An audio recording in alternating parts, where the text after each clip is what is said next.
November 2004. The city of Fallujah, Iraq. What unfolded here would become one of the most intense and defining urban battles in modern military history. This wasn't a fight in the open desert. This was house-to-house, street-by-street combat. A brutal test of will and tactics for the U.S. military and its coalition partners. This is the story of Operation Phantom Fury, the Second Battle of Fallujah. To understand why this battle was so crucial, we need to rewind a bit. Earlier in 2004, after the controversial killing of 4 American private military contractors, a U.S. operation was launched, but then halted. This left Fallujah under the control of a diverse mix of insurgents, foreign fighters, and local militia. The city became a symbol of resistance and a major operational hub for attacks across Iraq. It was a no-go zone for coalition forces, and the Iraqi interim government knew that, for the country to move towards stability and plan national elections, Fallujah had to be brought back under government control. The stage was set for a decisive confrontation. Preparing for a fight like this is a monumental task. Fallujah was a dense urban environment, a city of an estimated 300,000 people. Though many had fled by this point, the insurgents weren't just waiting. They were actively turning the city into a fortress. They dug tunnels, built complex networks of fortified positions, and booby-trapped countless buildings with improvised explosive devices, or IE. They knew every alley, every rooftop, every potential ambush point. Taking this city would require overwhelming force, meticulous planning, and incredible bravery. The coalition force was a powerful mix. It comprised around 10,000 U.S. troops, primarily from the U.S. Marine Corps, alongside U.S. Army soldiers and a smaller contingent of about 2,000 Iraqi security forces and British troops. Their goal was clear: to encircle the city, clear it of insurgents, and restore Iraqi government control. Before the main assault, a massive information campaign urged all remaining civilians to leave, while precision airstrikes and artillery began to soften up known enemy strongpoints. The message was unmistakable. A storm was coming. On the evening of November 7, 2004, the operation began. The initial phase was swift.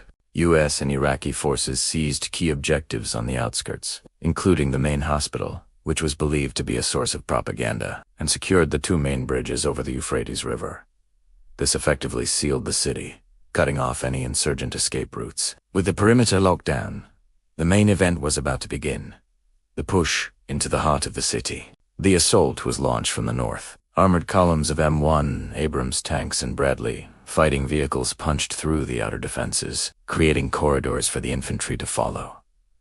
This armored fist was crucial. Tanks provided heavy firepower to demolish enemy strongpoints, while Bradleys offered protection and support for the dismounted Marines and soldiers who had to do the most dangerous work of all: clearing every single room of every single building. This is where the battle became a gritty, close-quarters affair. Street fighting is unlike any other form of combat. Visibility is limited. Threats can come from any direction: windows, doorways, rooftops, even from holes smashed through walls. Marines would use a technique called breaching, using explosives or shotguns to blast new entrances into buildings rather than using the booby-trapped main doors. Once inside, it was a slow, methodical process. Clear one room, dent the next, always watching for hidden enemies or tripwires. The fighting was relentless, a constant cycle of tension, violence, and adrenaline. The insurgents were determined and well prepared. They used sniper fire to pin down advancing troops and coordinated ambushes in what became known as kill zones. They would often wait for a squad to enter a building and then detonate a pre-placed item. They moved through a network of tunnels and mouse holes, knocked between houses, allowing them to attack from unexpected angles and then disappear. It was a lethal game of cat and mouse played out in a concrete labyrinth. Coordination was everything. On the ground, small unit leaders, squad leaders, and fire team leaders made life or death decisions in seconds. They had to coordinate with their own men, with adjacent units clearing the next street over, and with the immense firepower at their disposal. A Marine pinned down by a machine gun nest could call for support. A tank might be called in to level the building, or a precision-guided bomb from an FA-18 jet overhead could eliminate the threat with surgical accuracy. This seamless integration of infantry, armor, and air power was a key advantage for the coalition forces. It was a symphony of destruction, directed by the troops on the front line. The battle raged for weeks. The advance was a slow, deliberate grind, sowed through the city. Progress was measured not in miles, but in city blocks. Every intersection, every mosque, every industrial building was a potential fortress that had to be taken. One of the most famous and intense fights took place at the Jolan district, a dense, maze-like neighborhood in the northwest of the city that was a major insurgent stronghold. The fighting there was particularly fierce, showcasing the tenacity of both sides. By mid-November, the bulk of the city was under coalition control, but the fighting wasn't over. Pockets of resistance remained. The painstaking process of clearing continued, with troops moving house by house, discovering weapons, caches, IED factories, and the grim reality of the insurgents' defenses. Even after the city was declared secure, sporadic attacks and ambushes continued for some time. The cost was high. By the time Operation Phantom Fury concluded,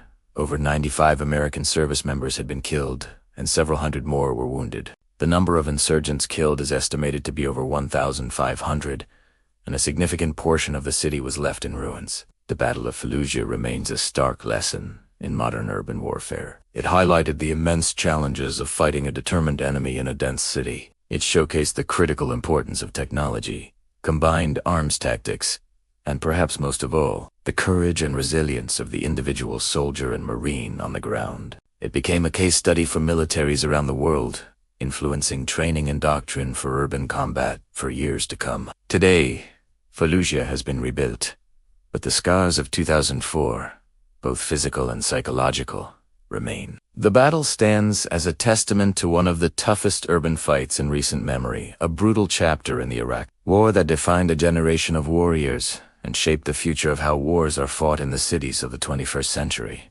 Thank you so much for watching. The story of Fallujah is complex, and we've only scratched the surface here. If you found this video informative, please hit that like button, subscribe to the channel, and ring the bell so you don't miss our next deep dive into history. We'd love to hear your thoughts in the comments below. Until next time.